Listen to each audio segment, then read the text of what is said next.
Ok, bonjour. Alors, bienvenue dans ce cours de programmation linéaire, anciennement appelé recherche opérationnelle. Un cours de troisième année, premier semestre.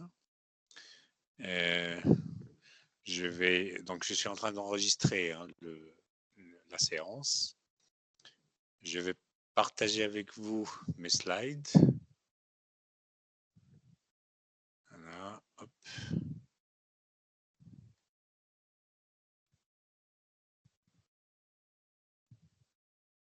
Ok. Voilà.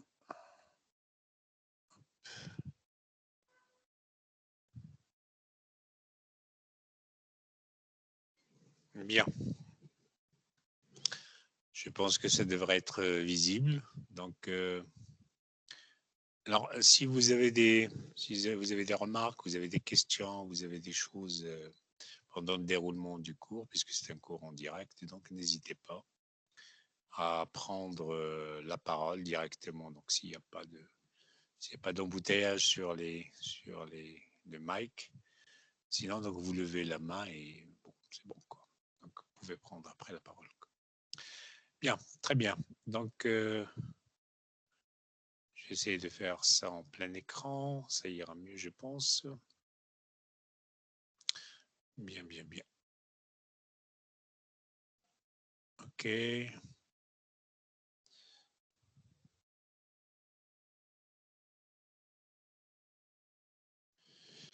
Bien, donc le cours de programmation linéaire, donc anciennement, comme j'ai dit, ça s'appelait la recherche opérationnelle. Eh bien, donc, bon, il y a un certain nombre de matériels pédagogiques donc, utilisés par ce cours, essentiellement donc, le MIT Course Optimization Methods in Business Analytics, un cours de l'école des ponts, Paris Tech, qui s'appelle Introduction à la recherche opérationnelle de Frédéric Meunier. La recherche opérationnelle des aspects mathématiques et applications de Jean-Frédéric Bonan et Stéphane Goubert. Bon, ça a été la version que j'ai, moi, c'est en septembre 2016. Beaucoup d'entre ces ressources-là sont libres sur Internet. Et méthode et modèle de la recherche opérationnelle de Kaufman. Bien sûr, ça contient un peu plus que ce que cette partie du cours, enfin la programmation linéaire, va s'en occuper donc, dans ce premier semestre. Il y aura une continuité pour le deuxième semestre, mais ça sera de l'optimisation des graphes, qui est aussi donc un ensemble de techniques qui vont être utilisées pour résoudre des problèmes d'optimisation. Alors, on commence par la définition. Donc, je jette un petit coup d'œil d'abord sur la salle elle-même. Est-ce que tout le monde arrive à suivre? Est-ce que tout le monde a... Donc, vous pouvez m'écrire, s'il vous plaît, sur le chat. Est-ce que vous arrivez à suivre correctement? C'est-à-dire que le son est bon et si le partage d'écran est bon avec vous?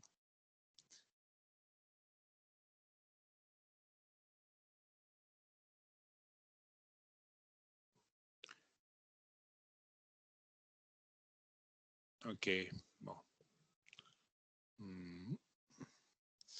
Le chat.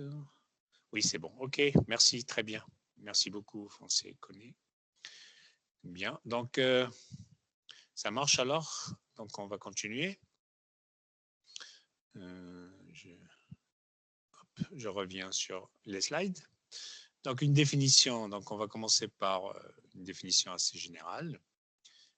Donc comme c'est mentionné dans beaucoup d'endroits qui font de la recherche opérationnelle. Bon, on va faire, nous, de la programmation linéaire, qui est une branche de la recherche opérationnelle. Mais la recherche opérationnelle, c'est quoi? Bon, c'est Science of Better, c'est-à-dire la science de la bonne gestion. Bon, c'est un peu large, hein, d'accord. Bon, disons que c'est un ensemble de domaines scientifiques, des outils, des problèmes qui traitent de questions au niveau décisionnel, donc d'ordre de prise de décision.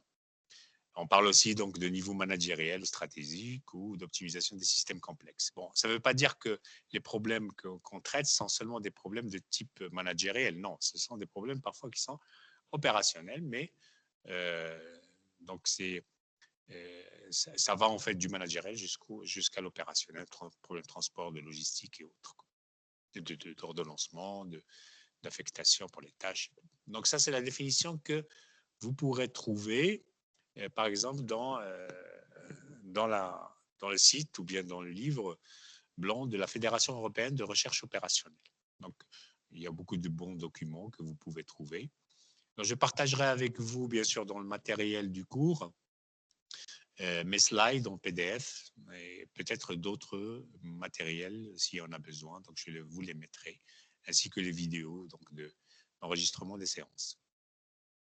Voilà, donc vous aurez donc le lien, hein, donc, par exemple pour cette définition-là. Il y a d'autres ressources sur ce site-là qui est euroonline.org.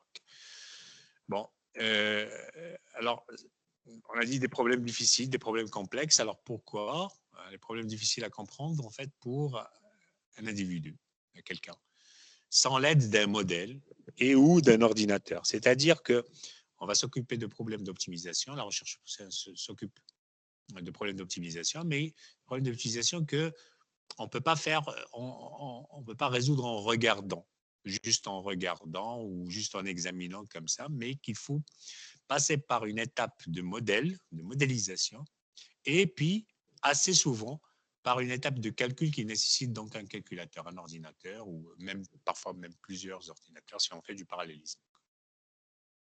Alors les problèmes en question, pourquoi ils sont complexes? Bah, pour plusieurs raisons. Par exemple, la dimension qui peut être importante, la dimension du problème, il y a plusieurs variables. D'accord. Donc, par exemple, si vous avez à faire circuler un véhicule sur un itinéraire qui contient 10 millions de clients, ou là, 10 000 machines, enfin, 10 000 tâches distribuées sur plusieurs milliers de machines, avec plusieurs milliers de produits, plusieurs milliers de matières premières. Donc, les dimensions sont complexes, ça sont importantes. Donc, ça rend la problématique assez complexe. La structure elle-même qui peut être assez complexe. Par exemple, comme on va le voir en détail, là, c'est juste une introduction un peu générale. La structure elle-même peut être complexe. Par exemple, les problèmes combinatoires. Hein. Problème combinatoire, ça veut dire qu'on cherche des solutions, en fait, bien des problèmes qui sont invariables, par exemple binaires ou bien entiers. Donc, on cherche des valeurs entières. Par exemple, on cherche combien de personnes, combien d'opérateurs on peut mettre sur telle tâche, hein, pour réaliser tel projet. Donc, on ne peut pas dire un opérateur et demi, bien une personne et demie. Donc, il faut trouver des solutions qui soient entières, naturelles.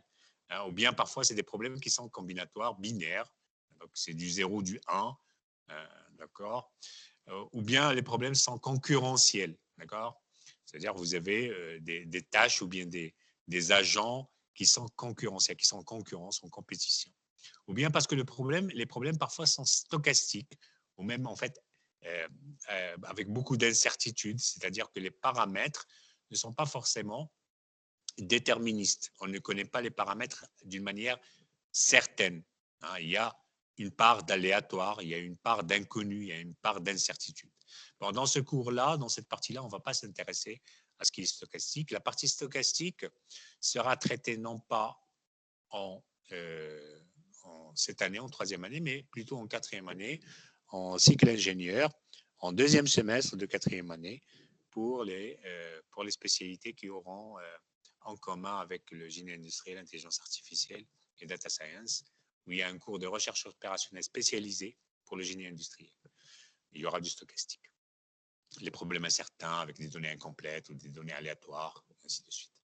Alors, les exemples qu'on peut citer assez rapidement, c'est chercher par exemple un itinéraire sur une carte, d'accord, ou sur votre Google ou bien Google Maps ou bien sur n'importe quelle autre application. Donc, c'est un problème de recherche opérationnelle. Ordonnancer des tâches dans votre usine à accomplir, hein, d'une manière qui soit bien ordonnée, qui respecte donc le programme de l'engineering et de fabrication, et en même temps donc, pour qu'elle sorte dans le temps qui lui est imparti. Donc, ordonnancer les tâches, ou parfois ordonnancer des tâches de telle manière à ce que donc on les distribue non pas comme contrainte, en ayant comme contrainte non pas la succession des tâches, mais en fait on ayant comme contrainte par exemple les opérateurs qualifiés, les machines qui ne peuvent pas avoir un certain nombre de qui ne peuvent pas dépasser une capacité pendant une fenêtre de temps bien déterminée, ainsi de suite. Décision stratégique, par exemple, pour investir dans un marché hein, qui est concurrentiel. Et donc ça relève de la recherche opérationnelle. Ce sont des problèmes de recherche opérationnelle. Donc ça brasse assez large, etc. Bien. Donc, selon le livre blanc de la ROADEF, donc, c'est, donc aussi, donc, vous avez le lien qui est là. Alors, la ROADEF, alors ça, c'est la référence 2011. Peut-être qu'il y en a une plus récente. Je n'ai pas pris le temps, en fait, de vérifier. Mais bon, ça ne change pas énormément sur ce côté-là. Disons que selon la ROADEF, c'est plutôt la mise en œuvre des méthodes scientifiques essentiellement mathématiques en vue de prendre la meilleure décision possible. Alors là, il y a quelque chose qui reste à définir correctement, c'est ce terme la meilleure. Donc la meilleure, il ne faut pas que ça soit subjectif. D'accord ? Vous êtes par exemple dans une entreprise, vous êtes dans une usine, la meilleure décision pour l'ingénieur manager du côté maintenance n'est pas la meilleure décision pour l'ingénieur de production, n'est pas la meilleure décision pour l'ingénieur de stock et ainsi de suite. D'accord ? Donc, qu'est-ce que ça veut dire meilleur? Il ne faut pas que ça soit subjectif, il faut que ce soit quelque chose de scientifique. Et pour que ça soit quelque chose de scientifique, il faut la définir, délimiter par des valeurs qu'on puisse comparer. Meilleur en termes de quoi? Hein, d'accord? Donc, il y a des valeurs à optimiser. OK? Donc, quand on optimise, on dit on est arrivé à une valeur qui est meilleure, donc plus grande par exemple, ou bien plus petite si on est en train de vouloir augmenter le produit. Mais la production, on va dire, c'est plus grand, donc c'est meilleur. Si on est en train de vouloir diminuer par exemple la consommation d'énergie, ça sera minimiser une quantité d'énergie, une quantité de consommation ou autre, ou bien minimiser les défauts, hein, et ainsi de suite. Donc, le terme meilleure décision, il faut lui donner une définition scientifique sur laquelle on puisse se comparer. Voilà. Que ce ne soit pas juste parce que moi, je vois que c'est meilleur. Non, il faut que ce soit scientifique. Alors, établir plus précisément quand entre en jeu la recherche opérationnelle dans un processus de précision est une tâche en général plus difficile. D'accord ? Et l'expert en recherche opérationnelle, il exploite des connaissances qui proviennent en fait de plusieurs sources assez variées qu'on peut peut-être mettre dans trois catégories, trois grosses catégories. Donc les maths appliquées, l'informatique programmation et les modèles métiers, les modèles experts. Hein, donc on ne peut pas faire de la recherche opérationnelle et proposer même des beaux modèles mathématiques, des beaux programmes qui marchent, des beaux logiciels. Ça ne veut pas dire que notre problème est résolu. Quand je travaille dans l'OCP, quand je travaille dans PSA, ce n'est pas du tout les mêmes problématiques, ce n'est pas les mêmes métiers, ce n'est pas les mêmes enjeux. Donc, il faut des modèles de métier, il faut une expertise, et donc il faut avoir une boucle en fait qui tourne entre justement tous ces domaines-là. Il n'y a pas de logiciel ou de recette miracle qui résout tous les problèmes de recherche opérationnelle, quel que soit le métier, quel que soit le secteur dans lequel on travaille. Alors, juste un peu d'histoire, puisque on est dans une séance en fait introductive. Donc, les problèmes de recherche opérationnelle remontent en fait à XVIIe siècle, XVIIe, XVIIIe siècle, bon, avec Blaise Pascal, Euler, et en fait avec les jeux en mathématiques. Donc ça c'est le début. Et l'utilisation réelle et effective de la recherche opérationnelle a commencé avec, malheureusement, la Seconde Guerre mondiale. La Seconde Guerre mondiale, et surtout avec ce qu'on appelle le débarquement en Normandie des Alliés contre les Allemands. Et donc, il fallait débarquer dans la plage de Normandie.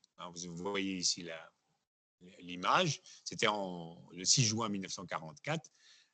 Donc, c'était une opération militaire. Et donc, il fallait faire quoi? Il fallait étudier cette problématique-là. Donc, il y avait les Allemands qui étaient là, il y avait les Alliés qui étaient là, ok? Et il fallait définir les points dans lesquels il y aura débarquement. Et après, les points où il y aura campement, donc les camps des Alliés, et selon donc la distribution des Allemands. Et puis, de telle manière à ce que quoi? de telle manière à ce que les ravitaillements en nourriture, en énergie, ça veut dire en essence, en gasoil et autres, ne soient pas coupés des différents points qui vont être distribués ici. La communication aussi, où il fallait mettre les radars, les postes de communication, de telle manière à ce qu'on ne puisse pas couper la communication et que ça soit bien coordonné ici. Donc, en fait, c'était là le début. Malheureusement, dans beaucoup de cas, les avancées technologiques se font en milieu de guerre entre les humains. C'est un peu dommage, mais c'est la réalité. Le problème, donc, il fallait gérer au mieux l'implantation rapide de radars, l'acheminement de troupes, la gestion de leur alimentation, les contacts entre unités, etc. D'accord? Bien. Donc, ça, c'est le tout début de la recherche opérationnelle. Donc, il fallait indiquer avec précision, par exemple, dans ce cas-là, et ça sera le cas, en fait, dans les problèmes qu'on regardera, avec précision, selon l'objectif. Ici, il fallait indiquer avec précision le lieu de leur emplacement, donc les radars, placer les radars où, et s'assurer du bon fonctionnement du système tout entier, non pas de radar par radar, mais tout le système. Et le mot opérationnel, dont on voit ici la recherche opérationnelle, le mot opérationnel vient peut-être vraisemblablement des opérations militaires. Après, ça a pris une autre tournure, c'est les opérations, les opérations industrielles, quoi, ou bien opérations financières ou autres. Donc, de manière générale, on peut dire que operational research, le mot opérationnel désigne l'aspect appliqué des décisions prises, ou bien les opérations qui sont effectives qu'il faut suivre. Bien, alors les organisations d'entreprise ont parfois ce que l'on nomme une division opérationnelle. Il y a même un métier maintenant de ingénieur recherche opérationnelle. Donc, par exemple, dans des pays comme la France, comme les États-Unis, comme le Canada, ailleurs, vous avez des spécialités d'ingénieurs, génie industriel, recherche opérationnelle. Voilà, qui s'occupe en fait de trouver les modèles, de les valider, et puis de trouver les solutions et de remonter ça, et ainsi de suite, dans l'industrie dans laquelle ils évoluent. Alors, les domaines scientifiques, juste un petit mot de la recherche opérationnelle, on ne va pas s'étaler là-dessus. Donc, les domaines scientifiques, en fait, c'est pour ce qui est de son aspect continu, c'est l'optimisation continue, la programmation linéaire, théorie des jeux continus, optimisation stochastique, etc. Pour l'aspect discret ou combinatoire, donc c'est la théorie des graphes, programmation dynamique, optimisation combinatoire exacte, c'est ce qu'on va faire, programmation linéaire avec optimisation combinatoire exacte. Optimisation combinatoire heuristique, ça, on ne va pas le faire, sauf peut-être l'heuristique de branch and bound. Les processus markoviens, les files d'attente, ça sera pour l'année prochaine. Et par contre, les graphes, donc ça sera en deuxième semestre. Alors, voilà, donc quelques outils de la recherche opérationnelle, ça vous l'aurez dans vos transparents, dans vos documents que je vous donnerai. Donc, ce n'est pas la peine que je m'étale dessus. Il y a un certain nombre de logiciels qui sont libres, ou bien de bibliothèques qui sont libres juste pour les licences académiques. Je vous en donnerai quelques-uns. On fera peut-être un TP ou sur quelques séances avec des produits e-log. Bon, IBM, il y a IBM Cplex, il y a Excel aussi, on peut faire de la résolution de programmation linéaire, comme on va le voir dans ce semestre avec Excel. Voilà, donc ça, c'est quelques logiciels de simulation. Il y en a d'autres, il y en a bien d'autres. Là, qui sont vraiment gratuits, je vous donnerai une liste de logiciels qui sont free ou bien qui sont open source. Donc, quelques exemples pratiques de recherche opérationnelle avant de passer à notre premier modèle, notre première manière de poser un problème de programmation linéaire. Donc, en industrie, par exemple, les choix d'investissement, les choix d'une implantation, un dimensionnement d'un parc immobilier, une flotte de véhicules, minimisation de distance totale parcourue selon les quantités de matériaux à transporter, les capacités des transporteurs, le ravitaillement en carburant, En informatique, vous avez des problèmes de recherche opérationnelle, qui est par exemple le choix de la localisation et les serveurs à mettre en place, la capacité de stockage, la puissance de calcul, débit du réseau, l'architecture informatique, etc. Problème d'ordonnancement, de gestion de stock, affectation de moyens humains, donc humain ou matériel à des tâches. Donc j'affecte qui, à faire quoi. Les prévisions de vente, l'émission du gaspillage, les MUDA, quoi. Voilà, donc ça c'est rapide. Alors maintenant, les choses essentielles dont il faut se souvenir, ce sont donc ces étapes-là, on va les reprendre dans le premier chapitre, dans ce chapitre introductif. Donc le premier chapitre, on commencera à mettre les jalons, mais disons s'il faut se souvenir, donc, dans cette introduction-là, que la recherche opérationnelle s'occupe de certains problèmes complexes qu'on ne peut pas résoudre directement, juste en regardant ou bien avec des méthodes simples que vous avez appris jusqu'à présent.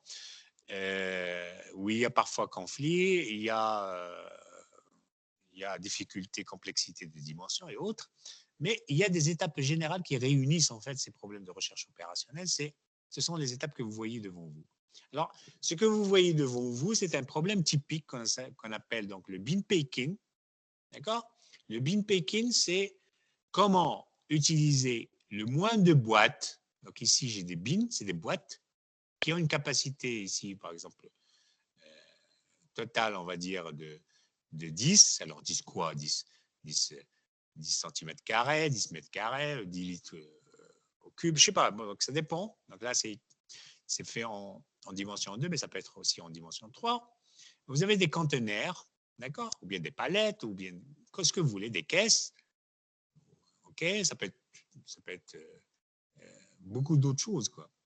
Ça peut être des camions, ça peut être juste des conteneurs, ça peut être des palettes, ça peut être des caisses qui ont à peu près ici, par exemple, les mêmes capacités. On va prendre qui ont la même capacité, mais les produits, les items que vous avez, là, vous en voyez de 1 jusqu'à, bon, il y en a combien? 1, 2, 3, 4, 5, 6, 7, mais ils sont numérotés différemment. C'est des produits, par exemple, que vous voulez mettre dans des paquets comme ça.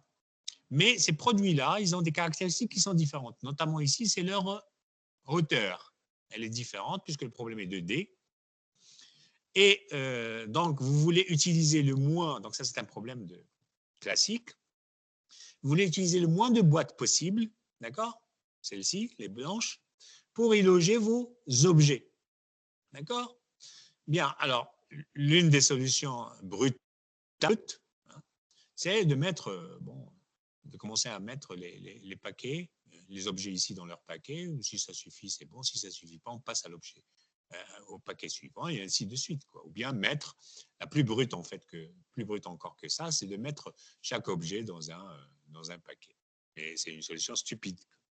Donc, optimiser, donc dire le moins de boîtes, ça veut dire minimiser, optimiser.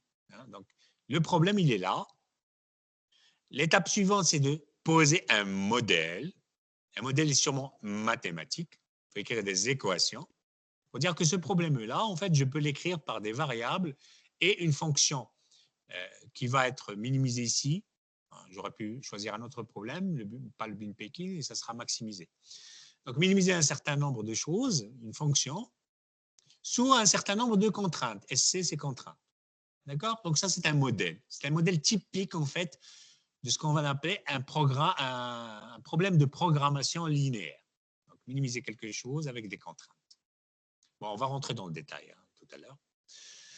Et puis, bon, bien sûr, une fois qu'on a écrit le modèle mathématique, il faut trouver une méthode de résolution. Donc, il faut trouver un algorithme, une méthode qui va résoudre ce genre de problème. OK? Et une fois qu'on a trouvé donc cette méthode, il faut donc, bien sûr, trouver les moyens matériels pour la résoudre. Une fois qu'on la résout, parfois on ne peut pas la résoudre, la méthode est là, mais on ne peut pas la résoudre parce que ça demande beaucoup de calculs. C'est quelque chose qui demande, par exemple, un ordinateur énorme pour le stockage et pour la mémoire. Voilà. Disons qu'on a pu trouver, par exemple, une solution. Il faut que la solution soit réalisable en temps réel, pas en temps énorme, parce qu'on est en train de parler de problèmes réels, pratiques en industrie. Donc, on a besoin, le facteur temps est important. Parfois, on sacrifie l'optimalité hein, vis-à-vis du temps. C'est-à-dire, on demandera une solution acceptable, pas forcément la meilleure, qui soit acceptable, mais qu'on peut, on peut avoir accès à cette solution plus rapidement, alors qu'une solution optimale demanderait par exemple 2 jours ou 3 jours de calcul. Moi, je ne peux pas attendre 2-3 jours, il faut que je prenne une décision tout de suite. Voilà, il trouve une solution. Et puis, en général, qu'est-ce qui se passe? Donc, ici, le cas est simple, hein, d'accord? Le cas est simple, donc la solution, ici, par exemple, elle est claire, simple, donc on l'accepte, en fait, on l'adapte, quoi. On l'adopte. Parfois, non, la solution n'est pas aussi simple que ça parce qu'il y a plusieurs possibilités de faire. Alors, le modèle lui-même, il faut le discuter avec l'expert et avec les gens du métier. Est-ce que les hypothèses, parce qu'un modèle, ça se base sur des hypothèses, est-ce que les hypothèses sont bonnes ou pas? Et puis après, la solution elle-même, il faut la discuter parfois avec les experts, avec les gens du métier. Est-ce qu'elle est réalisable, est-ce qu'elle n'est pas réalisable? Par exemple, ici, bon, bah, après, le magasinier, il va dire non, mais moi, j'ai pas, je ne peux pas vous donner trois paquets. Vous avez droit, par exemple, seulement à 2. Donc, il va falloir rejouer le modèle autrement, le réécrire autrement, sous plusieurs étapes, par exemple, sous contrainte que je n'ai que 2 boîtes. Et puis voilà. Mais disons que les étapes générales, c'est ça. Problème, modèle, méthode, solution. Parfois, on boucle, on revient au problème, modèle, méthode, solution, jusqu'à trouver ce qu'on veut, ce qu'on cherche. Là, c'est un autre problème qui est aussi un bin picking. Là, j'ai piqué la photo sur la bibliothèque de Google qui fait de l'optimisation. Je vous donnerai donc les références. Vous pouvez vous amuser vous-même aussi à faire travailler ça. C'est dans un paquet, on veut mettre le maximum de ces boules-là. Là, c'est un problème de logistique, d'accord? Vous voyez que c'est des palettes. Et donc, c'est tout pratique, quoi. Le bin picking, c'est un problème, sauf que c'est un bin picking 3D. D'accord? Vous avez des contraintes non seulement de hauteur, mais de profondeur et de largeur. Et voilà, quoi. Donc, c'est des problèmes réels, quoi. C'est pas juste pour s'amuser. Là, c'est un problème avec un algorithme qu'on a trouvé, solution found for 5 vehicles, avec les distances. Donc, c'est un problème auquel on a trouvé une solution avec les algorithmes de recherche opérationnelle. C'est de trouver, par exemple, un itinéraire ici, okay, pour 5 véhicules, pour distribuer selon les clients qu'on a ici. Voilà. Là, ouf, pardon. Je ne le vois pas. Pas très important. Alors ça, c'est un problème de VRP, ce qu'on appelle Vehicle Routine Problem. Donc c'est aussi, vous avez un stock, vous avez un certain nombre de clients que vous voulez livrer, vous avez une flotte. Alors ici, c'est un problème de 5 véhicules, par exemple 1, 2, 3, 4, non, c'est 4 véhicules. Vous voulez que ces véhicules-là, ils ont une capacité, qu'ils fassent des tournées. Comment vous allez les dispatcher? Donc supposez que vous êtes un distributeur, par exemple, de gasoil, d'essence. Vous les distribuez sur les stations d'essence que vous avez dans le pays. Et vous avez des commandes qui tombent. Vous avez une flotte, des camions spécialisés avec des capacités. Et donc, vous devez les dispatcher selon les commandes que vous avez, dispatcher vos véhicules sur les clients qui sont là. Donc, vous voyez, si je cache ce graphe-là, ben c'est difficile. Hein. Donc, ce n'est pas une solution, ce n'est pas un problème auquel on peut trouver une solution comme ça, juste en le regardant. On peut trouver des solutions, mais ça sera sûrement des solutions qui ne sont pas toutes bonnes. Et c'est des solutions que je dois à chaque fois réadapter.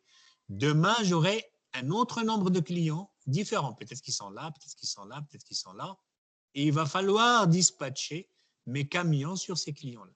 Là, par exemple, c'est une résolution recherche opérationnelle du problème de VRP qui nous donne une très bonne distribution de nos camions sur nos clients. Voilà. C'est le genre de problème. Alors, vous avez par exemple des camions qui peuvent livrer des produits qui sont différents, avec des capacités différentes, avec des cages, donc multi-compartiments, si vous voulez. Voilà, il y a aussi des contraintes de sécurité. Par exemple, il y a des choses qu'on ne peut pas mettre ensemble. Et voilà. Alors, donc les étapes générales du problème, donc c'est l'observation attentive du problème pour le formuler.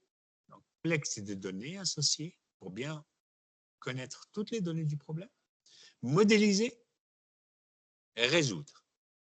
OK? Et puis après, il faut passer à la pratique. Il faut valider la solution. Donc ça, c'est en général, c'est au niveau décisionnel. C'est pour ça qu'on a dit que ça traite des problèmes de décision, de prise de décision. Après, il faut valider ou bien, qu'est-ce qu'on fait? Il faut améliorer, bien modifier le problème. Donc si ça ne convient pas à la société, à l'entreprise, à ce qu'on veut, il faut faire quoi? Constructeur. Et il faut changer. D'accord? Donc on revient à l'étape 1. Très bien. Alors, les méthodes les plus courantes en haut, donc c'est là d'abord la programmation linéaire. C'est ce dont on va s'occuper dans notre cours. Alors, c'est des problèmes, programmation linéaire, c'est des problèmes avec variables continues et variables discrètes, combinatoires. Donc, des problèmes combinatoires. Optimisation non linéaire, on ne va pas le voir. Programmation dynamique, on ne va pas le voir non plus, pas dans ce cours. Processus stochastique non plus. Donc, nous, on va s'occuper de cette partie-là dans notre cours. La théorie des graphes, c'est deuxième semestre. C'est l'optimisation des graphes. Alors, allons-y. Donc, je ne sais pas si vous avez quelque chose pour cette partie-là, si le rythme est bon. Bon, c'est une partie qui est introductive, donc je n'ai pas voulu dépasser une demi-heure pour nous concentrer. Là, je vais diminuer un peu le rythme pour nous concentrer sur l'essentiel du cours. Alors, on va commencer notre premier chapitre. Le premier chapitre, donc, c'est la modélisation et la formulation d'un programme linéaire. On va bien sûr commencer par définir ce que c'est ce qu'on appelle un programme linéaire. Qu'est-ce que ça veut dire, un programme linéaire? Et puis après, donc, on verra des exemples de modélisation, comment modéliser, comment formuler un problème réel. D'accord? Alors, ma méthode pour ce cours-là, ça sera une méthode assez ingénieure, c'est-à-dire que je vais essayer au maximum d'éviter les développements mathématiques, c'est-à-dire tout ce qui est théorème, tout ce qui est inversion de matrice et autres. Je ne vais pas en parler en détail. Peut-être que je ferai juste une allusion à ça, mais je ne détaillerai pas. Même d'ailleurs, les méthodes de résolution, qui par exemple simplex, je vais choisir une méthode assez proche de l'ingénieur qui s'appelle la méthode des tableaux plutôt que la méthode des matrices. Voilà, la méthode algébrique classique. Voilà. Alors, je jette un petit coup d'œil sur la salle parce que peut-être qu'il y a des questions, peut-être qu'il y a quelque chose, une remarque. Donc, je veux bien voir s'il y a quelque chose. Donc, ça va, tout va bien. Je regarde le chat. Conversation.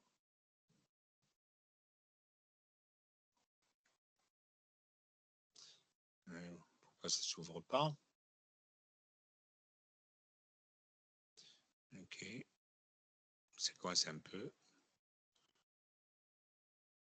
Si vous avez quelque chose, vous pouvez prendre le micro, c'est mieux pour prendre la parole. Parce que là, apparemment, c'est un peu coincé, je ne sais pas pour quelle raison.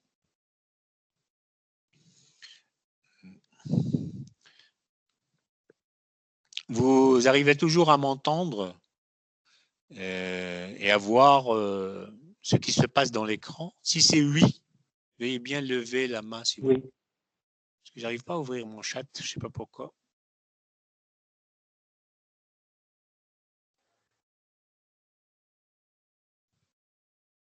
Est-ce que vous entendez toujours? Vous voyez toujours? Vous avez bien vu la partie introductive, l'introduction tout entière, c'est bon? Oui, mais c'est ça. Bon.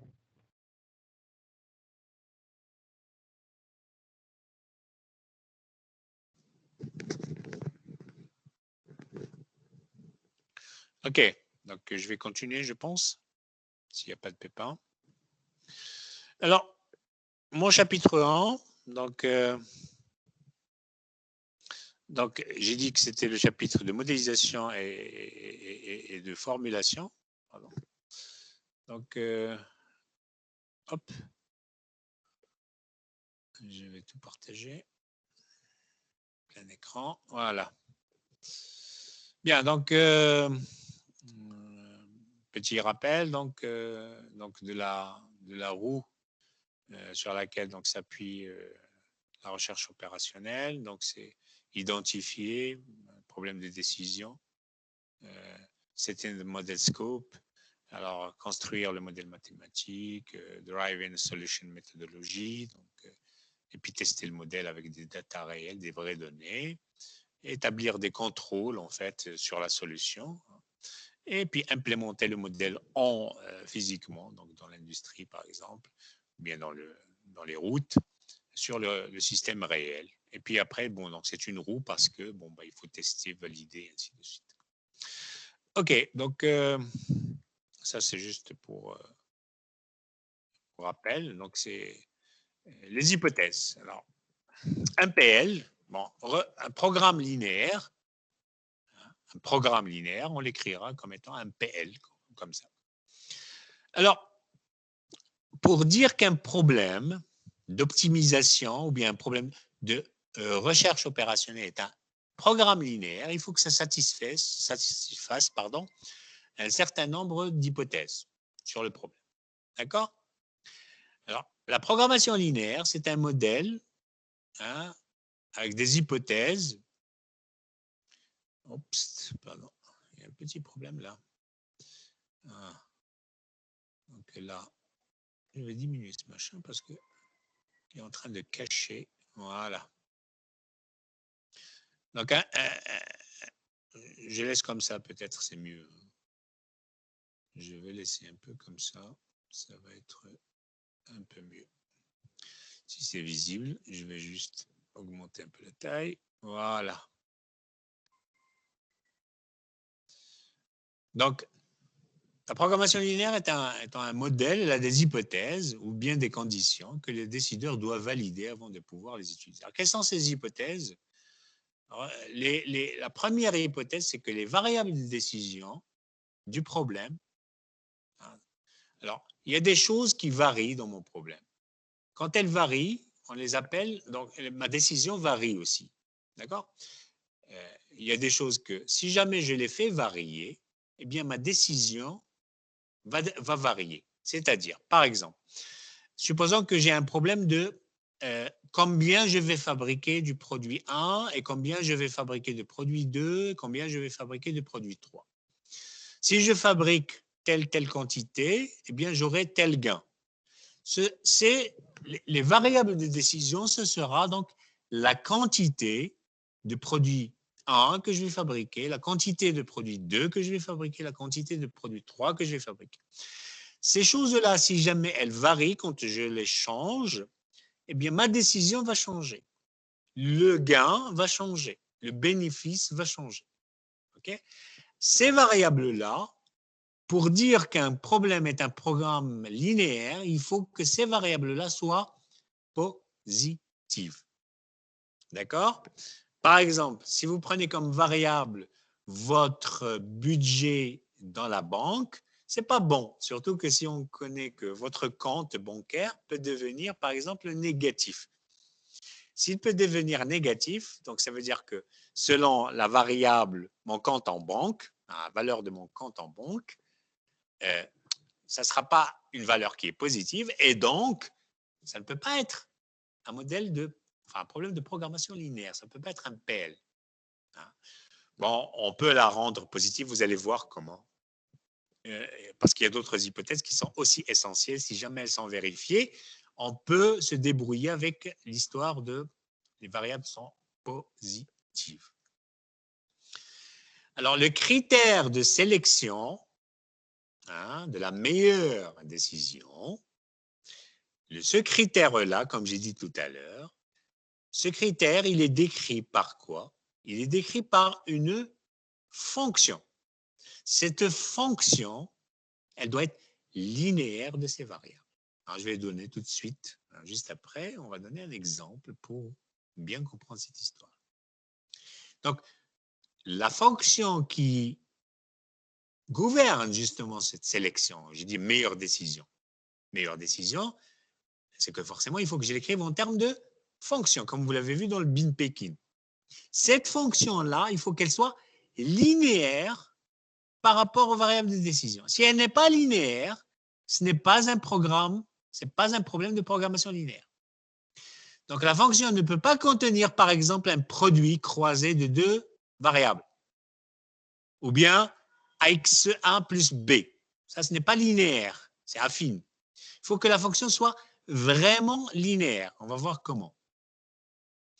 La fonction qui représente donc le critère de sélection est dite ce qu'on appelle la fonction objectif, le but, ou bien fonction économique, si on est en train de parler, par exemple, de problèmes financiers. En général, on dit fonction objectif. OK? Les restrictions, chaque problème, il a des restrictions sur les ressources. D'accord? Je ne peux pas utiliser mes ressources indéfiniment. Vous vous rappelez du problème du bin packing? Je dois avoir un nombre de paquets déterminé. Je n'ai pas un nombre infini de paquets. Donc, j'ai une contrainte sur mes ressources, une limitation sur mes ressources. Si j'ai de l'énergie, j'utilise de l'énergie, eh bien, j'ai une contrainte sur l'énergie que j'utilise. Je ne peux pas utiliser indéfiniment l'énergie comme je veux, parce qu'il faut que je paye un prix. OK? La matière première, la même chose. L'espace alloué, par exemple, pour le stock de mes produits, bien de ma matière première, il n'est pas infini. J'ai des limitations. Le temps de mise en marche de la machine, il peut ne pas être infini, parce qu'elle a une durée de vie, parce que, bon, parfois il y a des contraintes sur la machine elle-même, il faut la stopper pendant un certain moment pour qu'elle se repose, pour faire la vidange, pour changer des pièces et ainsi de suite. Les opérateurs, ils ne peuvent pas travailler plus que 8 heures par jour, et ainsi de suite. Il y a des contraintes sur ce qu'on appelle les ressources. Donc, vous avez dans votre problème quoi? Donc, votre problème, vous avez ce qu'on appelle des variables qui vont jouer sur la décision. Vous avez une fonction objectif qui nous modélise la meilleure décision. Donc, une fois qu'on l'optimise, on la maximise ou bien on la minimise, on sait qu'on est arrivé à la meilleure décision. Il faut qu'elle soit linéaire par rapport à ces variables. Et vous avez des ressources. Ces ressources, elles sont limitées. D'accord? Elles peuvent être exprimées en un ensemble d'équations. Ces équations doivent être linéaires. Donc, la fonction objective doit être linéaire. Les équations de contrainte, de limitation de ressources, doivent aussi être linéaires. On les appelle les contraintes. Les paramètres du problème, d'accord, en dehors des variables de décision, doivent avoir une valeur connue avec certitude pour dire que c'est un programme linéaire. Si ce n'est pas connu avec certitude, ça veut dire qu'on est en train de parler de problèmes de stochastique, hein, d'accord, ou d'incertain, hein, et ce n'est pas un programme linéaire classique. Voilà, donc les 4 hypothèses importantes. On va voir comment les mettre sur place, sur un vrai problème, comment les mettre en œuvre. Variable de décision positive, fonction objectif doit être linéaire. Les restrictions des ressources doivent être des équations linéaires et les paramètres du problème, combien je dispose de pétrole, combien je dispose d'énergie, combien je dispose d'heures de travail, combien j'ai de machines, combien j'ai de matières premières, ça doit être des paramètres connus avec précision et certitude. OK? Bien. Donc, ça, c'est la première chose qu'il faut bien maîtriser. Donc, la formulation de notre problème de programme linéaire donc, va être résumée de la manière suivante. Allouer des ressources qui sont limitées de la meilleure façon possible afin de maximiser un profit ou bien de minimiser un coût. C'est tout. Voilà. Donc, c'est ça un programme linéaire en général. Le terme meilleur fait référence à la possibilité d'avoir un ensemble de décisions possibles qui réalisent la même satisfaction ou le même profit. Alors, cette phrase qui est là, qu'est-ce qu'elle veut dire? Elle veut dire, en fait, que la solution peut ne pas être unique. On peut en avoir plusieurs, mais on va prendre la meilleure au sens où ça réalise un maximum ou un minimum, mais sans aucune garantie que ce soit unique. Il peut y avoir plusieurs stratégies, plusieurs manières d'y arriver.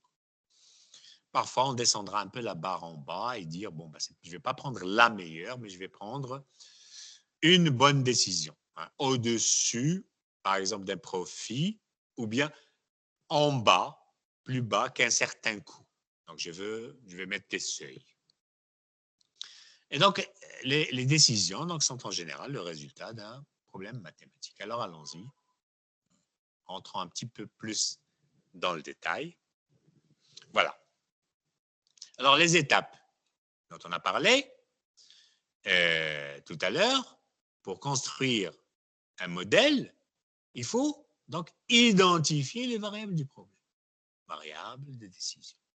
Alors ça, même si vous avez votre polycopier qui va vous être livré et donné dans la plateforme, ça serait bien d'écrire en même temps.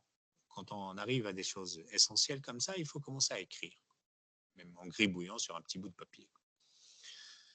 Il faut identifier ce qu'on appelle les variables de décision, donc les variables du problème, et les représenter sous forme symbolique. Donc, par exemple, x1, x2, x3, et ainsi de suite, tout simplement. Il faut ensuite identifier les contraintes, c'est-à-dire les restrictions du problème, et les exprimer par un système d'équations linéaires qui va dépendre de ces variables et des paramètres du problème. Ensuite, il faut identifier, bon, parfois, ce n'est pas dans l'ordre, hein, ce n'est pas vraiment dans l'ordre. Parfois, on peut identifier l'objectif bien avant, quoi.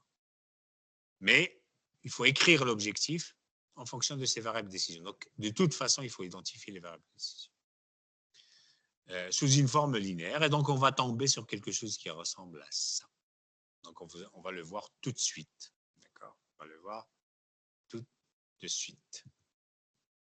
Donc, identifier les variables de décision, identifier les contraintes, les restrictions du problème et les paramètres du problème qui sont connus d'une manière déterministe, non pas incertaine, non pas stochastique, pour que ce soit un programme linéaire. Identifier la fonction objectif, d'accord? Et dire est-ce qu'on est en train de la maximiser ou bien de la minimiser.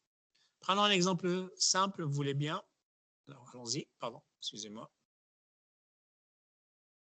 Oups.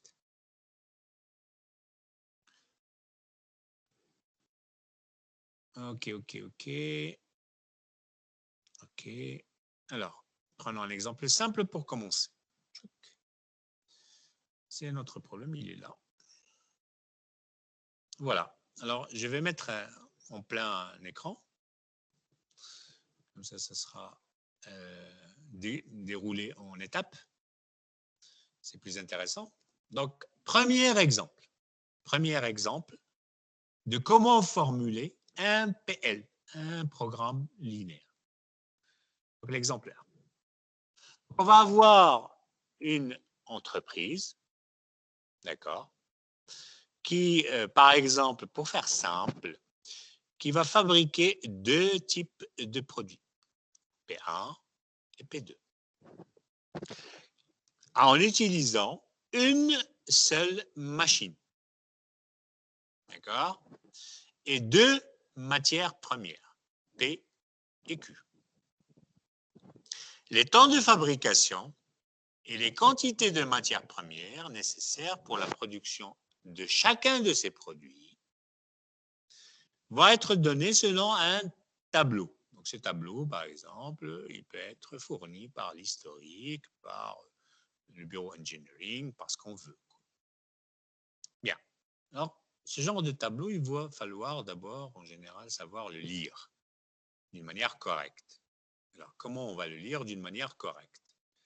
Eh bien, je regarde sur mes lignes ici, j'ai un M, alors j'aurais dû noter petit m, non pas grand M. M ici, c'est la même chose qu'ici, pareil. J'ai le M, j'ai le P, j'ai le Q. Ici, j'ai P1 et le P2, c'est-à-dire le produit 1 et le produit P2. Alors, est-ce que vous arrivez à voir qu'est-ce que ce tableau veut dire? Je laisse une petite minute pour que tout le monde regarde un petit peu.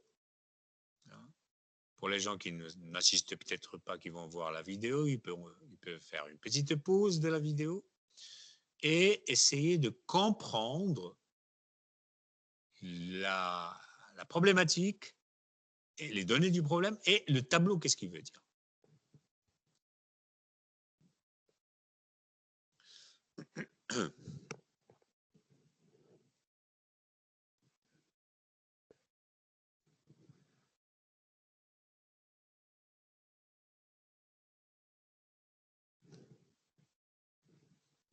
OK. Alors, donc, on a dit que l'entreprise, elle fabrique deux types de produits, P1, P2. Bien. Après, on a des ressources. Quelles sont les ressources? Ben, j'ai de la matière première P, matière première Q. Et j'ai une seule machine. Alors, comme j'ai une seule machine, ça veut dire que les deux produits se fabriquent sur la même machine. Comme ils se fabriquent sur la même machine, je ne peux pas simultanément utiliser la machine M pour fabriquer à la fois P1 et P2. Donc, j'ai une ressource qui est une machine, d'accord, qui doit être utilisée d'une manière restreinte. Bien, d'autant plus que le produit P1, il consomme un certain temps sur cette machine et le produit P2, il consomme un autre temps sur cette machine. Ça, c'est un tableau qui me fournit l'utilisation des ressources dont je dispose par les produits que je fabrique. Le produit P1 consomme 1 heure machine par unité. Il consomme 2 kg de la matière première P et consomme 9 kg de la matière première Q. Je lis la même chose sur cette colonne-là. Le produit P2, il consomme 2 heures machine pour une unité et 2 kg matière première et 4 kg matière première Q. Ici, c'était la matière première P, là, c'est la matière première Q. Bien, j'ai compris ce tableau, qu'est-ce qu'il veut dire? Quel est le problème posé? Vous imaginez bien que c'est un problème de bénéfice.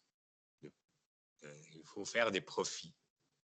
Alors, les profits réalisés, alors les profits ici, c'est des profits nets. Donc, je ne fais pas attention à, par exemple, la taxe, à la consommation d'énergie, au paiement des opérateurs et autres. Bon, ça y est, c'est des profits nets, hein, pour faire simple, parce que c'est notre premier exemple de programmation linéaire. Les profits nets qui sont réalisés sont de 4 euros, 40 dirhams, ce que vous voulez, hein, ça n'a pas d'importance, 4 unités de monnaie. 4 euros par unité de P1. Si je fabrique une unité de P1, en comptant tout, quoi, les taxes, l'énergie, tout, la logistique, tout, eh bien, je gagne une nette 4 euros, 4 unités monnaie. Si je fabrique une unité de P2, je gagne 2 euros. Donc, qu'est-ce que vous voyez? Vous voyez que le gain offert par la fabrication de P2 est plus petit que le gain offert par P1. Alors, si par exemple j'avais ici 1, 2 et 4. 1, 2 et 4. Et là, j'ai 2, 2 et 4. Ce n'est pas un problème de recherche opérationnelle. Pourquoi? Parce que ma petite fille, elle va sortir la solution tout de suite. Elle va me dire, bah, c'est normal. Produit P1, il consomme autant de matières premières de 4, moins d'heures machine, et il me donne un profit qui est meilleur. Donc, moi, je vais fabriquer que du P1. Pourquoi je vais fabriquer P2? Ça ne sert à rien. D'accord? Ce ne sera pas un problème de recherche opérationnelle. Parce que, qu'est-ce qu'on a dit? Un problème de recherche opérationnelle est un problème tel qu'on ne peut pas le résoudre juste en l'analysant ou bien en le regardant comme ça. C'est un problème qui nécessite un modèle et une méthode de résolution qui ne peut pas se résoudre comme ça, juste en regardant. C'est le cas ici, réellement. Pourquoi? Parce que vous voyez que P1, il consomme moins d'heures machine. D'accord? mais il consomme beaucoup plus de matières premières Q. Alors que P2, il consomme plus d'heures machine, il consomme moins de matières premières Q. C'est vrai qu'il offre 2 € de moins que celui-là, mais je n'arrive pas à voir quelle est la bonne solution pour que je gagne le plus. D'accord? Et donc, il faut... c'est un problème de recherche opérationnelle et c'est même un problème, en fait, de programmation linéaire. Alors, sachant que donc, on dispose... Alors, qu'est-ce que je suis en train de vous faire là? Là, je suis en train... Donc, une fois que j'ai fait ça, donc, je sais quel est le plan de fabrication de ces produits-là. Le problème qui se pose pour moi, donc il y a quelqu'un qui a cette petite usine, cette ligne de production, et il a recruté un Samien, et il vous dit que voilà, donc moi je dispose de 8 heures, d'accord, 8 heures machine, chaque jour, pour l'utilisation de M. Je ne peux pas recruter des gens à plusieurs shifts, par exemple, c'est un seul shift, ou bien que la machine n'est pas mienne, que je suis en train de la louer, d'accord, et je dispose de 8 heures seulement par jour. Et la matière première P, chaque jour, je ne peux avoir que 10 kg. Peut-être que je l'extrais la carrière, peut-être, je ne sais pas si c'est la livraison, c'est certain, 10 kg, c'est tout. Quoi. Et la matière première Q, je n'ai que 36 kg. Donc, j'étais contraint sur mes ressources. L'heure machine, je ne peux pas utiliser plus que 8 heures par jour. Les matières premières, je ne peux pas utiliser plus que 10 kg de P et 36 kg de Q. Et je veux que vous me trouviez la meilleure décision de fabrication. Vous voyez que c'est un problème de prise de bonne décision. Prise de décision. Donnez-moi un plan de fabrication de telle manière que je gagne le plus. Alors, qu'est-ce que je dois faire? Je dois donc m'assurer que c'est un programme linéaire et que les algorithmes que je vais proposer par la suite, c'est dans ce cours-là, vont devoir marcher ici. Alors, première étape, donc je laisse encore une fois 1 minute pour les gens qui assistent, et les gens qui auront la vidéo peuvent arrêter la vidéo et essayer de gribouiller un essai de modèle. C'est très important. Le début, c'est très, très important de maîtriser parce qu'après, ça devient assez facile. C'est quelque chose qui va se répéter tout le temps. Essayez de sortir des formules mathématiques, un modèle qui réunit toutes ces données, donc en respectant quoi? En respectant les règles que je vous ai données pour établir un programme linéaire. C'est-à-dire, trouver les variables de décision, après, écrire la fonction objectif, sous forme de quoi? Sous forme d'une fonction linéaire de ces variables de décision. Ensuite, exprimer les restrictions sur mes ressources en fonction de quoi? En fonction de ces variables de décision que je vais trouver. D'une manière linéaire. Ça veut dire que toutes mes équations ne contiendront que des termes linéaires. Okay?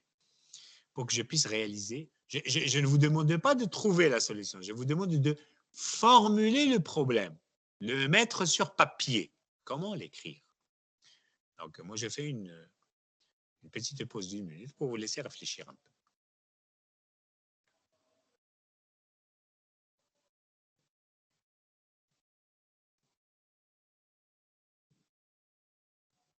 Oups. Non, pas bon. Voilà.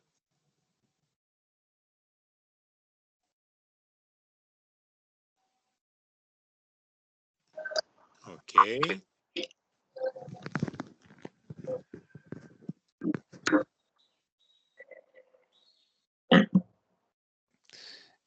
Qui est-ce qui est en train de parler? C'est Français connaît? Tu veux dire quelque chose, pardon? Non, c'est pas moi. Ah, d'accord. J'entendais du bruit, donc je ne sais pas. Je croyais que c'était quelqu'un qui voulait parler. Oui, c'est quelqu'un qui vient d'intégrer la réunion. Ah, d'accord. D'accord.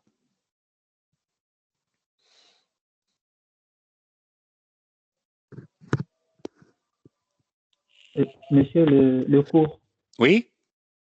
la page ne met plus passage. Vous voulez voir la page? Oui, oui, bien sûr. Bien sûr, bien sûr, bien sûr. Voilà. Vous la voyez là? Non, pas encore. Ah, vous voyez pas le... Tout à l'heure, vous voyez ce que j'exposais? C'est bon. Oui, oui, j'ai tout vu. Là, c'est bon. Et maintenant, là? Ça se voit? Oui, c'est bon. Je vois Très maintenant. bien, très bien, très bien. Donc, ce que moi, je vous demande, c'est pas de trouver une solution. Hein, attention, je ne cherche pas la solution pour l'instant. Le chapitre 1, c'est comment formuler ce problème-là qui est pratique. D'accord. Bon, là, on a écrit 2 produits de matières premières, mais il faut imaginer que vous pouvez avoir une centaine de produits avec des matières premières qui sont de plusieurs genres, plusieurs machines. Ça sera toujours la même chose. C'est juste le nombre, la dimension qui va augmenter. Je veux que vous écriviez le modèle. Le problème qui est écrit comme ça, pratique, je veux que vous l'écriviez en termes mathématiques, tout simplement.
Alors, vous y êtes arrivé ou pas? Vous vous êtes débrouillé un peu? Oui, Quelle est la première chose à faire? Quelle est la première chose à faire? oui. Oui, très bien. Et, Quelle est la première chose à faire? identifier les, Les variables. identifier les décisions, les Très variables de bien, décision. très bien. Alors, les variables de décision, il faut les identifier. Mais elles sont là devant moi. Oui. Elles Et, et, sont ici, P, quoi. P1 et P2. C'est le nombre de produits P1 que je vais fabriquer et le nombre Oui, de produits P2 que je vais fabriquer. P2. N'est-ce pas? Oui. Donc, en fait, ici, je vous ai aidé un peu dans l'énoncé parce que j'ai dit quelle quantité, alors que le problème, normalement, il aurait pu être, sachant que l'on dispose de ça, comment faire? Qu'est-ce qu'il faut produire pour réaliser un profit maximum? Là, on vous a aidé un peu, en fait, hein, en vous donnant la main sur les variables de décision qui sont là. D'accord? On vous les a offerts. Quoi. Donc, les variables de décision. Hein, donc, les variables de décision, c'est X1, X2. Alors, X1, c'est quoi? C'est le nombre de produits P1 que je vais fabriquer. X2, c'est le nombre de produits P2 que j'ai fait fabriquer. Donc, j'ai identifié mes variables de décision. Je vais prendre peut-être un petit truc là comme ça. Hop. Je vais enlever ce machin. J'en ai pas besoin. On peut écrire juste directement sur le blanc. Voilà. Donc, identifier les variables de décision. Donc, première chose, identifier. Donc, les variables de décision. On va les écrire comme ça sera plus simple. Donc, comment les identifier? Donc, on a dit qu'on regarde notre problème, on a analysé, on a vu qu'on en a 2. Donc, première, c'est, pouf, je vais prendre une autre couleur. Voilà. OK, donc, première variable, c'est X1, c'est le nombre de P1 à fabriquer. X2, c'est le nombre de P2 que je vais fabriquer. Alors, qu'est-ce qu'il faut, de quoi il faut que je m'occupe avant d'aller à l'étape 2? Hein, avant d'aller à l'étape 2, il y a quelque chose qui me manque ici. Qu'est-ce que c'est? La chose qui me manque, hein, je l'ai dite au début, c'est que les variables de décision doivent être Positive. positives. Il ne faut pas l'oublier parce que sinon, ça tombe à l'eau. Donc, x1 et x2, comme ce sont des nombres, c'est positif. Donc, il n'y a pas de problème là-dessus. Je suis bien dans ma première hypothèse. OK, ça marche. Ensuite, qu'est-ce que je veux? Je veux connaître quel est quoi? Quel est mon critère de décision, ma fonction objective. Ma fonction objectif. D'accord? Qu'est-ce qu'elle est, ma fonction objective? Eh bien, ma fonction objective, c'est, on a dit que c'était le profit, n'est-ce pas? Alors, je veux le profit. Alors, le profit net réalisé, c'est quoi? Il va être égal à quoi, en fait, en fonction de ces variables qui sont là. Comment je peux écrire un profit? Je reviens en arrière. Eh bien, 4 € pour une unité de P1. Donc, si je fabrique un P1, j'aurai 4 € net. Et 2 € pour une unité de P2. N'est-ce pas? Donc, si je fabrique, alors X1, c'est le nombre de P1 que je vais fabriquer. Donc, mon profit, disons que je vais fabriquer X1 et X2. D'accord? En même temps. Donc, je vais fabriquer X1 et X2 dans les 8 heures qui me sont allouées. Donc, combien je vais gagner en fabriquant X1, produit P1? Combien je gagne? Je gagne? 4 fois X1. Voilà, très bien. Donc, je vais gagner X1 fois le profit unitaire, donc fois 4. Et je vais fabriquer X2 de P2. Donc, combien je vais gagner? Donc, X2 fois le profit unitaire de P2 qui est 2 fois. Donc, en fait, ma fonction objective, hein, que je vais noter comme ça, J de X1. Alors, la notation, parfois, c'est J de X1, parfois, c'est Z. Parfois, bon, c'est pas très grave. Hein. Disons qu'habituellement, on va la noter soit J, soit Z. Donc, si je la regarde comme étant une fonction X1, X2, elle est comment? Elle est linéaire par rapport aux variables X1, X2. Et donc, j'ai encore une fois, non seulement j'ai identifié, mais j'ai gagné aussi.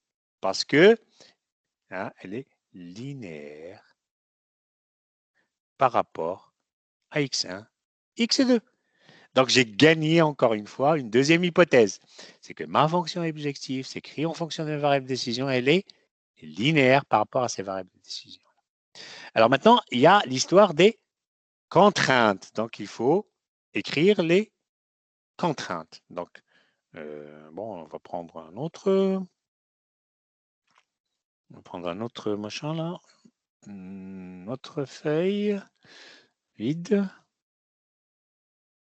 OK. OK, new slide. Voilà, c'est bon. Donc, j'enlève ça. Et j'enlève ça pour avoir la page blanche comme ça. Bien, très bien. Donc, troisième étape, on a dit que c'était les contraintes. Les contraintes. Voilà. Ou bien ce qu'on appelle les limitations de ressources. Mais nous, on va les appeler contraintes tout court, mais juste pour faire référence à ce qu'on a vu au début du chapitre, c'est-à-dire au début de la séance, pardon, l'introduction. Alors, quelles sont mes contraintes? Quelles sont mes contraintes, les jeunes? Les contraintes sont là. Je reviens en arrière. C'est dans mon tableau. D'accord? Alors, ma machine, d'accord? J'ai des heures machines que je ne peux pas dépasser. Donc, mes heures machines que je ne peux pas dépasser sont là. OK. Une heure machine, c'est ça. Il y a 8 heures par jour. Je vais calculer en fait le profit d'y aller par jour. Quoi. Donc, 8 heures, je ne peux pas la dépasser. Et en même temps, j'ai des contraintes de leur production. C'est-à-dire que pour fabriquer une unité de P1, je dois consommer 1 heure. Et pour une unité P2, je dois consommer 2 heures. Donc, quelle est la contrainte que j'ai si je fabrique X1? Je reviens ici cette fois. Et je vais prendre un petit bleu là. Donc, si je fabrique X1 produit et X2, bon, je mets un peu d'espace pour dégager parce que je vais écrire des choses ici. Si je fabrique X1 produit P1 et X2 produit P2, d'accord, je ne peux pas, de toute façon, qu'est-ce que je ne peux pas? Je ne peux jamais dépasser les 8 heures.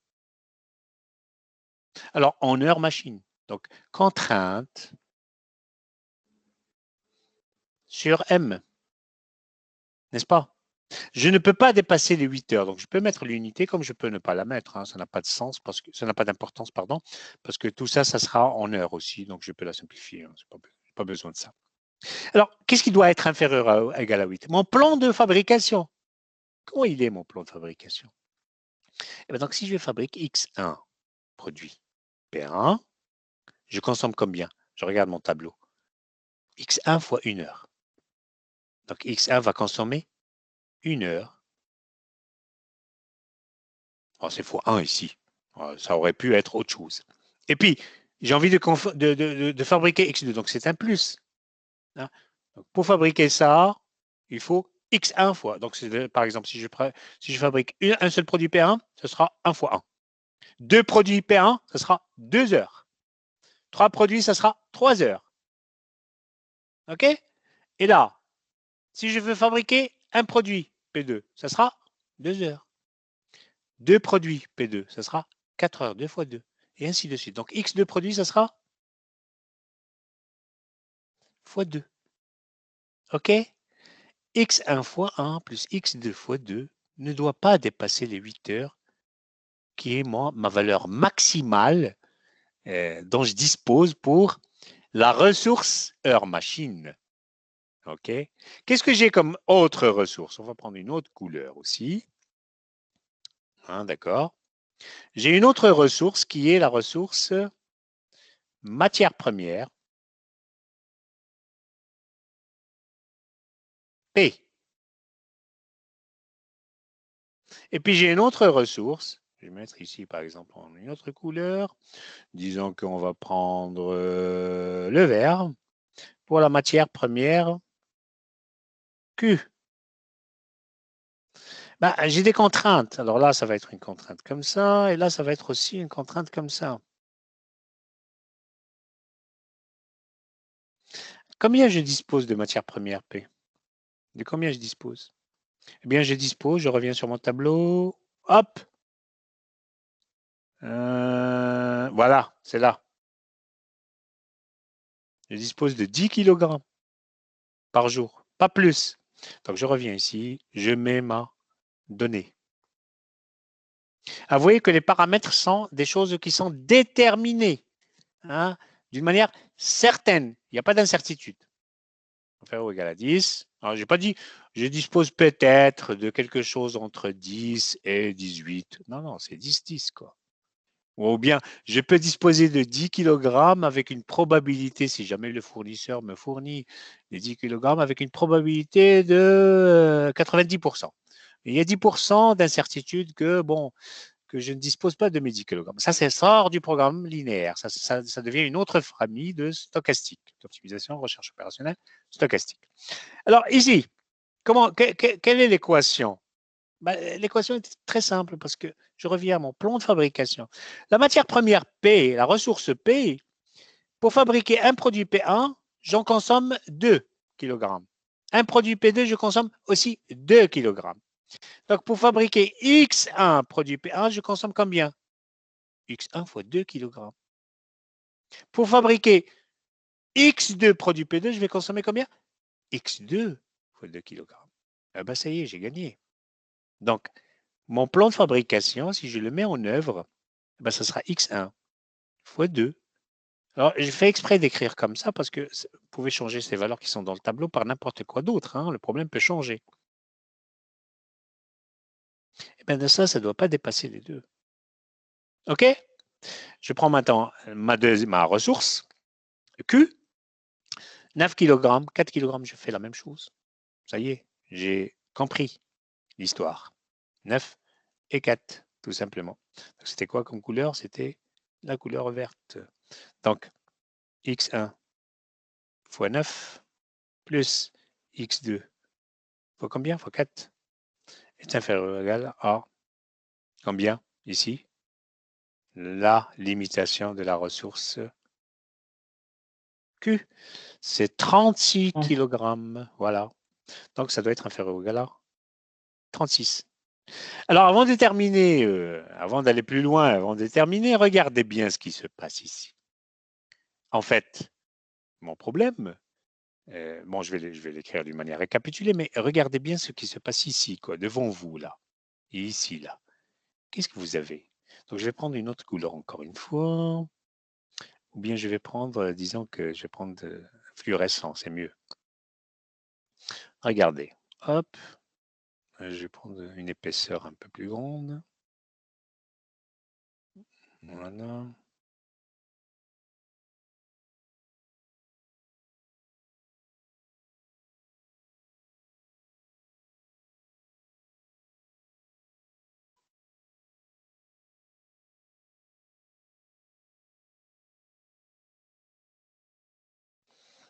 Vous voyez ce qui est en jaune là? D'accord? Et vous faites comme ça. Qu'est-ce que vous voyez? Vous avez distribué votre X1, X2, d'accord? Sur votre fameux tableau qui était là. OK? X1 fois 1, X2 fois 2. Vous avez rajouté les contraintes ici, tout simplement. J'ai pris le 8 et je l'ai mis là. OK? Et j'ai pris le 10 et je l'ai mis là. Et j'ai pris le 36 et je l'ai mis ici, là. D'accord? Et puis là, c'est X1, X2, X1, X2, X1, X2. Ça correspond bien à la colonne de P1, P2. OK?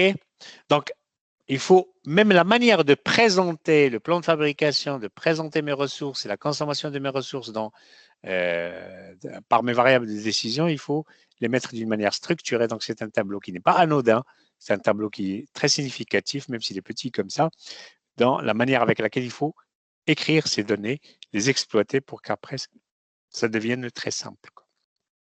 Alors, je récapitule. Donc, donc on a écrit nos variables de décision, notre fonction objectif. On a écrit nos contraintes. Les contraintes quoi? Alors, j'ai oublié de mettre quelque chose de très important. Un warning ici. Attention. Il fallait vérifier quelque chose. Alors, ce sont des équations, ou des inéquations plutôt, en fait. Ce sont des inéquations qui sont, comment? Linéaires. Eh ben voilà. Et donc, je suis en présence d'un vrai programme linéaire. Et donc, je suis en face de mon premier vrai programme linéaire. Alors, hop, la récapitulation, elle est là. Donc, les variables décision sont là. Le critère à optimiser, c'est celui-là. Les contraintes sont ici, tout simplement.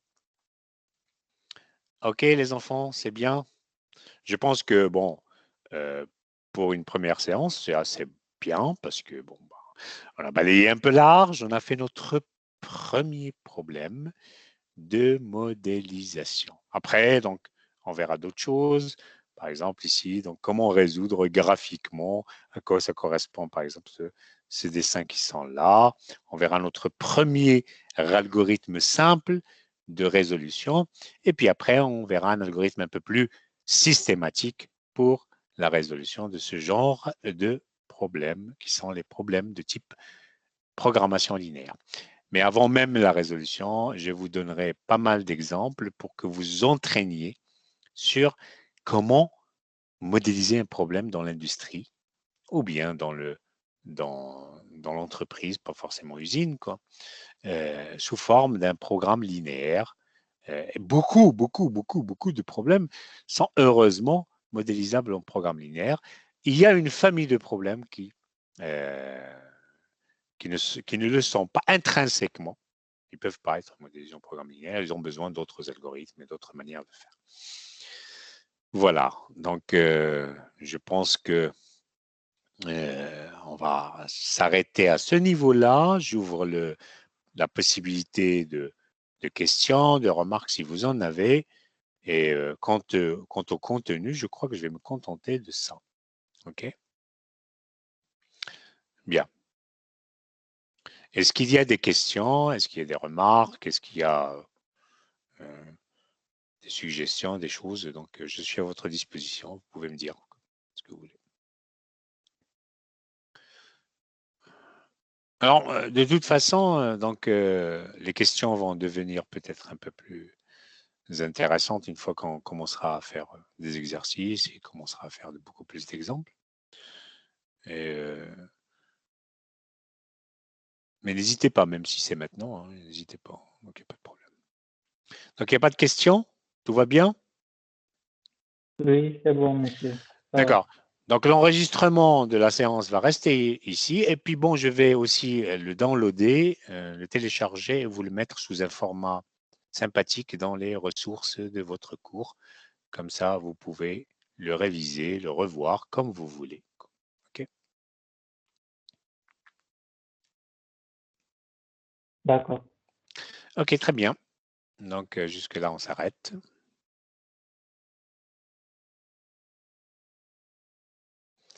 On arrête l'enregistrement.